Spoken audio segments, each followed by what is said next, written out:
Nunca pensé que el dolor de la traición pudiera ser tan frío, tan helado. Soy Antonio, y a mis 82 años, he visto muchas tormentas, pero ninguna tan cruel como la que azotó el alma de un hombre que lo dio todo. Imagínate, sentado en la penumbra de una celda romana, las cadenas mordiendo tus muñecas, pero el verdadero veneno no era el metal, sino la amargura que subía desde el corazón. Pablo, sí, el apóstol Pablo, ese gigante de la fe, se encontraba allí, abandonado. No era solo la oscuridad de la prisión lo que le rodeaba, era la oscuridad del alma, el eco de pasos que no regresaban, de promesas rotas. El aire denso, cargado de humedad y ese olor rancio a piedra vieja y desesperanza, se le metía hasta los huesos, calando más hondo que cualquier frío. Puedes sentirlo. Esa sensación de estar solo cuando más necesitas compañía.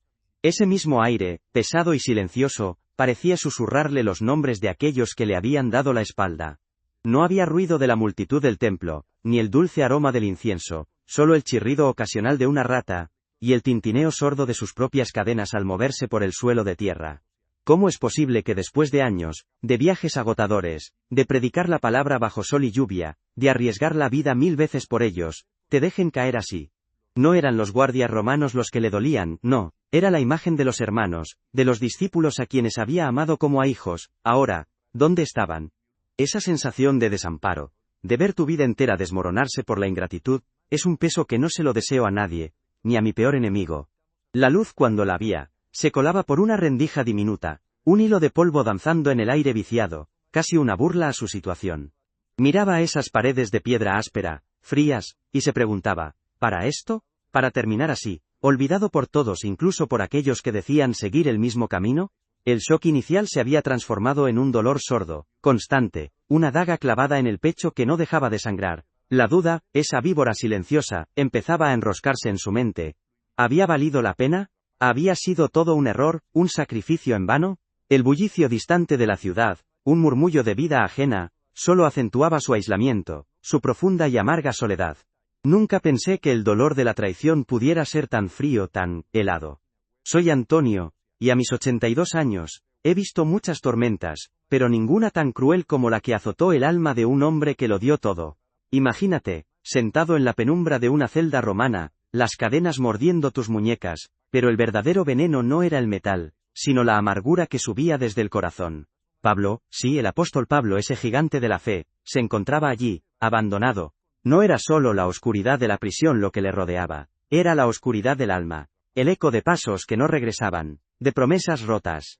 El aire denso, cargado de humedad, y ese olor rancio a piedra vieja y desesperanza, se le metía hasta los huesos, calando más hondo que cualquier frío. Puedes sentirlo.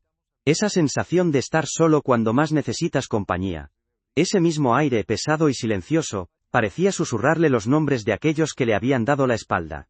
No había ruido de la multitud del templo, ni el dulce aroma del incienso, solo el chirrido ocasional de una rata y el tintineo sordo de sus propias cadenas al moverse por el suelo de tierra. ¿Cómo es posible que después de años, de viajes agotadores, de predicar la palabra bajo sol y lluvia, de arriesgar la vida 1000 veces por ellos, te dejen caer así? No eran los guardias romanos los que le dolían, no, era la imagen de los hermanos, de los discípulos a quienes había amado como a hijos. Ahora, ¿dónde estaban? Esa sensación de desamparo, de ver tu vida entera desmoronarse por la ingratitud, es un peso que no se lo deseo a nadie, ni a mi peor enemigo. La luz, cuando la había, se colaba por una rendija diminuta, un hilo de polvo danzando en el aire viciado, casi una burla a su situación. Miraba a esas paredes de piedra áspera, frías, y se preguntaba, ¿para esto? ¿Para terminar así, olvidado por todos, incluso por aquellos que decían seguir el mismo camino? El shock inicial se había transformado en un dolor sordo, constante, una daga clavada en el pecho que no dejaba de sangrar. La duda, esa víbora silenciosa, empezaba a enroscarse en su mente. ¿Había valido la pena? ¿Había sido todo un error, un sacrificio en vano? El bullicio distante de la ciudad, un murmullo de vida ajena, solo acentuaba su aislamiento, su profunda y amarga soledad. Pero en esos momentos de soledad, ¿sabes lo que pasa? La mente viaja, y la de Pablo seguro regresaba a su juventud, a Tarso, no a esta celda fría, no, sino a los días de su hogar, al bullicio del puerto, al calor de su familia, al olor a cuero y a tela que su padre, un fabricante de tiendas, traía a casa. Era un hombre respetado, de buena cuna, con un futuro claro, ¿entiendes? No era un don nadie. Tenía un lugar, una identidad fuerte, una comunidad que lo respaldaba. Era el orgullo de su padre, un judío de la diáspora, pero con el corazón en Jerusalén. Qué contraste tan terrible con esta oscuridad y este olvido. Su memoria, estoy seguro, lo llevó después a Jerusalén, a los pies de Gamaliel, el gran maestro. Imagina el polvo del camino bajo sus sandalias, el sol abrasador del desierto, y luego la majestuosidad del templo, imponente, brillante. La seriedad de sus estudios, la pasión por la ley, por cada precepto, cada mandamiento. Se sentía elegido, destinado a servir a Dios con una devoción inquebrantable, a defender las tradiciones de sus antepasados con todo su ser. Era un fariseo, un hombre de conocimiento y de fervor. Su vida tenía un propósito definido, una senda clara trazada por la fe de generaciones. ¿Y cómo no recordar las celebraciones, verdad? Las fiestas sagradas, la Pascua, los tabernáculos. El aire vibrante con el canto de los salmos. El dulce aroma del incienso elevándose con las oraciones. El bullicio alegre de la gente. Las familias compartiendo comidas festivas. La sensación de pertenecer a un pueblo antiguo y bendecido, unido por la misma fe, por los mismos rituales. Los sacrificios en el templo, la creencia profunda en el favor divino. Todo eso era su vida, su identidad, su alegría. Una comunidad robusta, llena de vida y de esperanza, no esta soledad que ahora le oprimía el pecho. Pablo, o Saulo como era entonces, vivía con un fuego dentro, una convicción inquebrantable. Su celo por la ley era tal que, cuando creyó que la nueva secta de los nazarenos amenazaba la pureza de la fe, no dudó en perseguirlos. Con la misma pasión con la que ahora predicaba, antes combatía. Se sentía investido de autoridad, haciendo la voluntad de Dios, sin sombra de duda. ¿Te imaginas esa energía, esa fuerza de voluntad tan poderosa, dirigida con una convicción tan absoluta? Era un torbellino de fe, un hombre que no hacía las cosas a medias, nunca, ni siquiera en su juventud. Pero luego vino el encuentro, el rayo de luz, en el camino a Damasco, que lo cambió todo, ese momento donde todas sus certezas se hicieron pedazos, y su mundo se puso patas arriba. Dejó atrás su prestigio, su carrera, el apoyo de su gente, todo lo que le era familiar y seguro. ¿Sabes lo que significa sacrificarlo todo por una verdad recién descubierta? Era una apuesta gigantesca, un salto al vacío, pero lleno de una promesa nueva, de un propósito divino. Y a eso se entregó sin reservas, con la misma intensidad con la que había vivido antes, pero ahora, en una dirección totalmente diferente. Pensar en todo eso, en esa vida dedicada, en los innumerables viajes, en los azotes, en los naufragios, en las noches sin dormir, en el hambre, en el constante peligro, todo por el Evangelio, todo por aquellos a quienes había amado y servido. ¿Y ahora qué? La amarga realidad de este abandono, de este silencio. ¿Cómo puede ser que un hombre que lo dio todo, que literalmente derramó su vida por otros, termine así, olvidado por los suyos, en una celda oscura? ¿Había malentendido la promesa? ¿Había sido todo en vano, abuelo? Y así, con cada día que pasaba en aquella celda, la realidad de su abandono se hacía más cruda, más tangible. No era solo la falta de visitas, no, era el silencio de las cartas que no llegaban, de las promesas que se desvanecían como el humo. El frío de la piedra se mezclaba con el de la indiferencia. ¿Sabes lo que es esperar una señal, un simple mensaje de apoyo, y solo encontrar vacío? Era como si se hubiese vuelto invisible, una carga que nadie quería llevar. Ya no era el apóstol valiente, el maestro, sino un problema, un anciano encadenado, fácil de olvidar. Aquel olor a moho y a desesperanza se hacía más fuerte, ahogándolo poco a poco. Pero no todo era olvido pasivo. Ay, qué ingenuo sería pensar eso. También estaba la mano activa de los que querían verlo caer, de los que habían sembrado calumnias y mentiras. Imagínate los juicios, no los que buscan la justicia, sino los que buscan la condena a toda costa. Las acusaciones falsas, la gente gritando en contra suya, avivada por los que se sentían amenazados. El rumor se extendía como una plaga, distorsionando su mensaje, pintándolo como un agitador peligroso, un enemigo del orden. Sentía el peso de esas palabras, más hirientes que cualquier golpe, humillándolo públicamente, arrastrando por el fango su buen nombre, lo que quedaba de él. ¿No es terrible cómo la mentira puede destruir lo que la verdad tardó años en construir? Y lo más doloroso, abuelo, era la ausencia de sus propios hermanos en la fe. No me refiero a los que estaban lejos, no. Hablo de los que había formado, de los que se habían sentado a sus pies, de los que le habían prometido lealtad. ¿Dónde estaban ahora, cuando más los necesitaba? Algunos, por miedo, otros por conveniencia, se habían apartado. El silencio de su familia espiritual era un eco ensordecedor en el calabozo, más potente que el chirrido de las ratas. Era el dolor de la ingratitud, de ver cómo aquellos por quienes habías derramado tu vida ahora te veían como un lastre, un riesgo para su propia seguridad. Esa herida, era la que más le sangraba el alma. En medio de todo esto, no te olvides de los poderosos, de los que movían los hilos. Pablo había estado ante gobernadores, ante reyes, como Agripa, ¿te acuerdas? Hombres que escuchaban su testimonio con una mezcla de curiosidad y desdén, viéndolo no como un hombre de Dios, sino como un problema político, un agitador religioso que alteraba la paz romana. Los vecinos, los que antes le escuchaban con asombro, ahora lo miraban con recelo, influenciados por las voces hostiles de sus enemigos, de los que no querían que su mensaje se extendiera. Era como si el mundo entero se hubiese puesto de acuerdo para acorralarlo, para silenciarlo de una vez por todas. La indiferencia de los poderosos es un frío que cala hondo.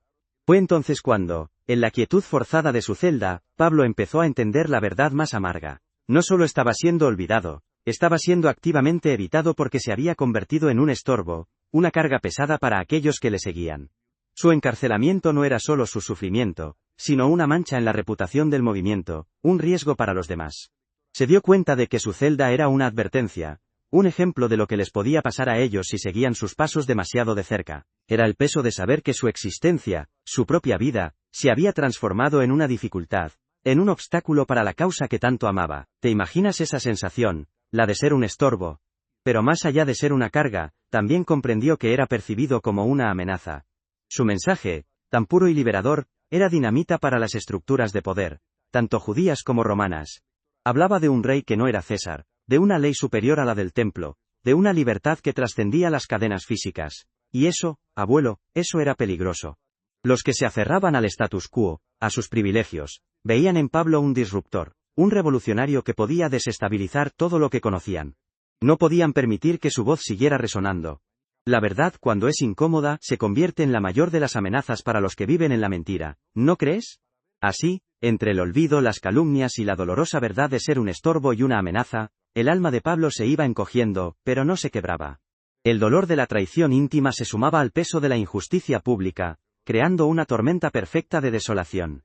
Cada día, la oscuridad de la celda no era solo la ausencia de luz, sino el reflejo de la oscuridad en los corazones de algunos. El aire viciado de la prisión, ahora le parecía el aliento de un mundo que le rechazaba por completo. ¿Cómo se mantiene la fe, cuando todo, absolutamente todo, parece conspirar contra ti? Esa era la pregunta que, estoy seguro, le carcomía en lo más profundo de su ser, en esa soledad abrumadora. Pero ¿sabes? Justo cuando el alma de Pablo estaba más encogida, cuando la oscuridad parecía haberse apoderado de cada rincón, algo empezó a germinar en su interior. No era una luz que entraba por la rendija, no. Era una chispa, un recuerdo lejano, como el eco de una voz que le había hablado directamente al corazón. En esos momentos de profunda soledad, cuando todo lo humano le había fallado, regresó a su mente una promesa, una que no dependía de la lealtad de los hombres, sino de la fidelidad inquebrantable de Dios. Era una verdad secreta, guardada en lo más hondo de su ser, una especie de pacto personal que le daba un valor y un propósito que nadie, ni las cadenas ni la traición, podían quitarle.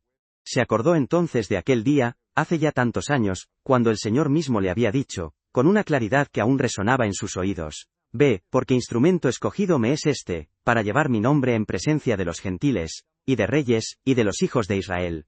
¿Lo ves? No era una tarea cualquiera, no era un simple encargo, era un llamado, un destino sellado por el cielo. Esa era su verdadera herencia, su título de nobleza. El mundo lo veía como un prisionero, un fracasado, pero para Dios, él seguía siendo ese instrumento escogido. Esa promesa era su ancla, su refugio inexpugnable, el tesoro que nadie podía robarle, ni siquiera la más cruel de las traiciones. Y ahí estaba la clave, ¿verdad? Mientras todos a su alrededor veían un hombre viejo, encadenado, abandonado, Dios veía a su siervo fiel, cumpliendo la última parte de su misión. Los demás lo subestimaban, pensaban que su vida estaba acabada, que su mensaje moriría con él en esa celda. Pero ellos no entendían que el verdadero poder de Pablo no venía de las multitudes que lo seguían, ni del apoyo de los poderosos, sino de esa conexión íntima con el Creador. Su valor espiritual, el verdadero peso de su existencia, no estaba en lo que había logrado externamente, sino en quién era para Dios. Qué ciegos estaban aquellos que solo veían sus cadenas. Esta revelación, esta verdad oculta que ahora brillaba con más fuerza que nunca en su corazón, le dio una paz que desafiaba toda lógica.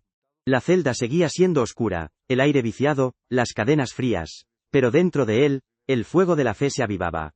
Comprendió que su misión no había terminado, que su sufrimiento no era en vano, era parte del plan divino, un testimonio silencioso de su lealtad a aquel que lo había llamado.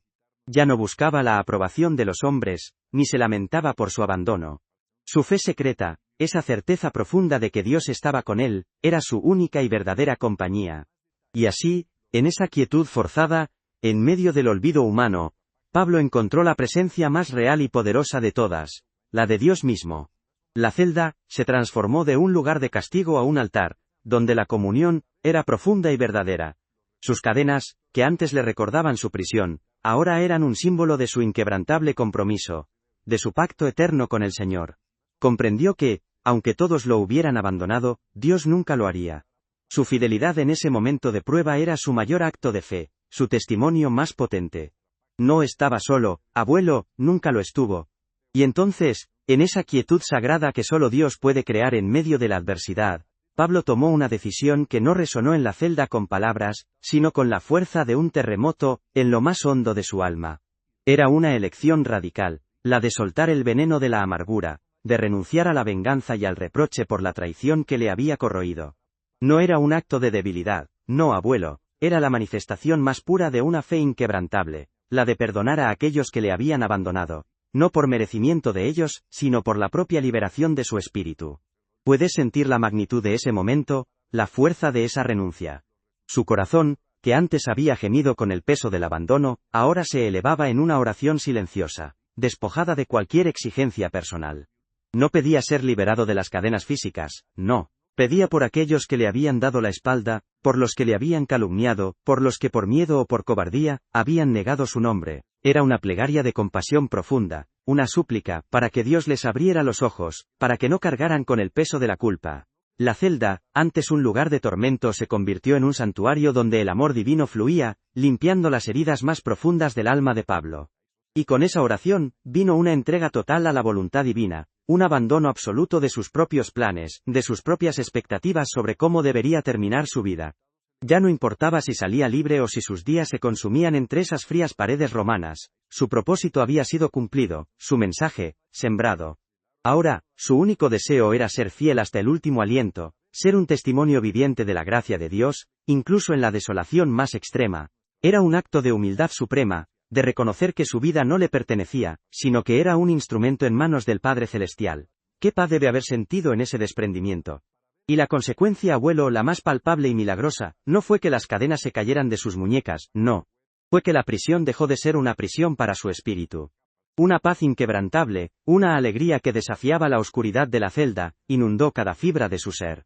El olor a moho, el frío de la piedra, el chirrido de las ratas, todo eso seguía ahí, sí, pero ya no tenía poder sobre él.